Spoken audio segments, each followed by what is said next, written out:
আসসালামু আলাইকুম। টুম্পাস কুকিং হাউসের পক্ষ থেকে সবাইকে স্বাগতম। আমি আজকে একটি দেশীয় রেসিপি নিয়ে হাজির হলাম। আপনারা নিশ্চয়ই টাইটেল আর থাম্বনেল দেখে বুঝতেই পেরেছেন আমি আজকে কি রান্না করব। হ্যাঁ, আমি আজকে কচুর মুখি দিয়ে চিংড়ি মাছের ঝোল রান্না করব। যারা কচুমুখী পছন্দ করেন তারা চিংড়ি মাছ দিয়েই হোক আর ইলিশ মাছ দিয়েই হোক, যেভাবেই রান্না করা হোক না কেন, তারা কিন্তু এই কচুরমুখীর ঝোলটা খেতে খুবই পছন্দ করেন। আর আমি তো এই কচুরমুখীটা খুবই পছন্দ করি, তাই আজকে নিয়ে আসলাম আপনাদের জন্য কচুরমুখী দিয়ে চিংড়ি মাছের ঝোল। আশা করি আমার আজকের এই রেসিপিটি আপনাদের ভালো লাগবে। তাহলে চলুন এবার দেখে নেওয়া যাক কচুরমুখী দিয়ে চিংড়ি মাছের ঝোল তৈরির পুরো প্রসেসটি। রেসিপিটির জন্য আমি এখানে নিয়েছি মাঝারি সাইজের চিংড়ি মাছ। আর চিংড়ি মাছগুলোকে আমি লেজ আর মাথাটাকে ফেলে দিয়ে খোসাটাকে ছাড়িয়ে নিয়েছি, তারপর খুব ভালো করে ধুয়ে পরিষ্কার করে রেখেছি। এর সাথে আমি নিয়েছি এখানে হাফ কেজির মতো কচুরমুখী। তো কচুরমুখীগুলোকে আমি প্রথমে ছিলে পিস করে কেটে নিয়েছি, তারপর এটাকে আমি কয়েকবার ঠান্ডা পানিতে ধুয়ে তারপর গরম পানিতে ভিজিয়ে রেখেছি, এতে করে যে কচুরমুখীর পিচ্ছিল ভাবটা সেই ভাবটা কিন্তু আর থাকে না। তো আমি এখন রান্না করতে চলে আসলাম। রান্না করার জন্য চুলে একটা প্যান বসিয়ে দিয়েছি আর তাতে পর্যাপ্ত পরিমাণে তেল দিয়েছি। এখন এর মধ্যে দিয়ে দিলাম আমি এখানে পেঁয়াজ কুচি। আর আমি এখানে 2টা পেঁয়াজ কুচি করে নিয়েছি, মাঝারি সাইজের পেঁয়াজ। তো পেঁয়াজটাকে আমি একটু হালকা করে ভেজে নিব। তো এখন আমি এর সাথে অ্যাড করে দিব চিংড়ি মাছগুলো। তো চিংড়ি মাছগুলো দিয়ে এখন পেঁয়াজের সাথে হালকা করে ভেজে নিব।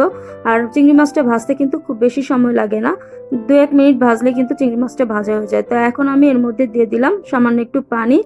এখন আমি এর সাথে বাকি মশলাগুলো একে একে অ্যাড করে দিব। প্রথমেই দিয়ে দিলাম আমি এখানে আদা রসুন পেস্ট দিয়েছি আমি হাফ চামচের মতো।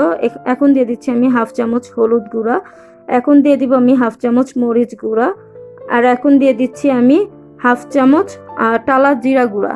তো এটা শুকনো তাওয়ার মধ্যে ঢেলে নিয়েছে, তারপর জিরাটাকে গুঁড়া করে নিয়েছে। এখন এই মশলাটাকে খুব ভালো করে কষিয়ে নিতে হবে।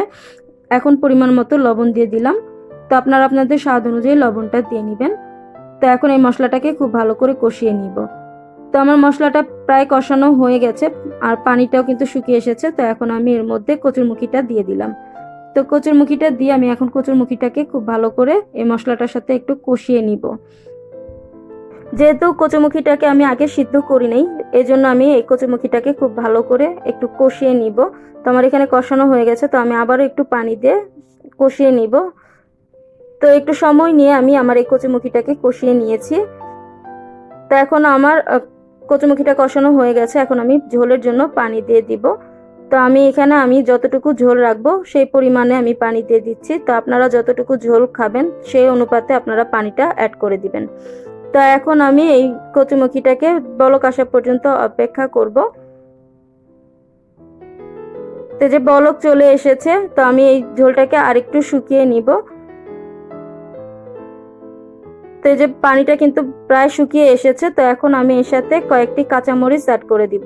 তো আমি এখানে 6-7টি কাঁচামরিচ চিড়ে নিয়েছি। এখন এই কাঁচামরিচটাকে দিয়ে দিব। তো আমি ঝোলটাকে আরেকটু শুকিয়ে নিব। আরেকটু শুকালে আমি চুলাটাকে অফ করে দিব। তো আপনারা চাইলে এখানে ধনেপাতাও দিতে পারেন, তো আমরা ধনেপাতাটা দিব না।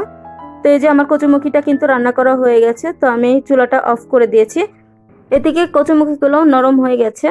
তো দেখেছেন কত সহজভাবে কচুমুখি দিয়ে চিংড়ি মাছের ঝোল রান্না করলাম। তো এভাবে করে যদি আপনারা কচুমুখি দিয়ে চিংড়ি মাছের ঝোল রান্না করেন, তাহলে এর সাথে কিন্তু 1 প্লেট ভাত এমনিতেই খেয়ে নেওয়া যায়, আর কোনো কিছুরই কিন্তু প্রয়োজন নেই। তো আমার এই রেসিপিটি একবারের জন্য হলো, আপনারা অবশ্যই বাসায় ট্রাই করবেন আর কেমন হয়েছে সেটা আমাকে কমেন্ট করে জানাবেন।